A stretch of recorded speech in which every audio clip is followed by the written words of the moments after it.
காத்தடிக்கும் ஆசை சீரியலில் பார்த்தீங்கன்னா மீனாவும் முத்துவும் ஆங்கில வகுப்பில் இருக்கின்றார்கள். இதன்போது ஸ்வேதா கேள்வி கேட்க அவருடைய நண்பர் ஸ்வேதாவின் அழகில் மெய்மறந்து தடுமாறுகிறார்.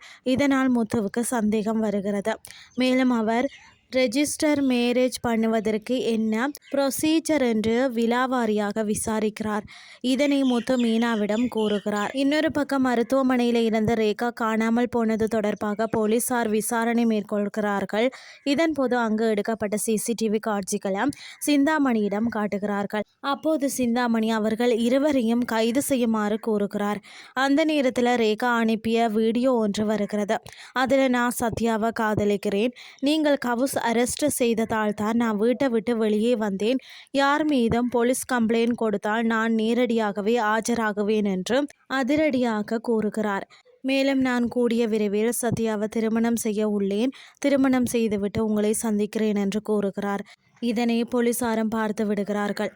இதனால் இந்த கேஸ் இத்துடன் நிற்காது என கூறுகின்றனர். இதனால் தனது ஸ்டைல முத்து மீனாவுக்கு பதிலடி கொடுக்க களமிறங்குகிறார் சிந்தாமணி. மறுபக்கம் வக்கீல சந்தித்த மனோஜ் விஜயாவும் ரோஹிணியும் விவாகரத்து கொடுக்க ஒத்துக்கொண்டதாக கூறுகின்றனர். இதனை அவர் நம்ப மறுக்கிறார். இதனால் அவர் ரோஹிணிக்கு கோல் பண்ணி நடந்தவற்றை கேட்க அவரும் விவாகரத்து கொடுக்க ஒத்துக்கொள்கிறார் என சொல்கிறார். இதுதான் இன்றைய நாளுக்கான எபிசோட்.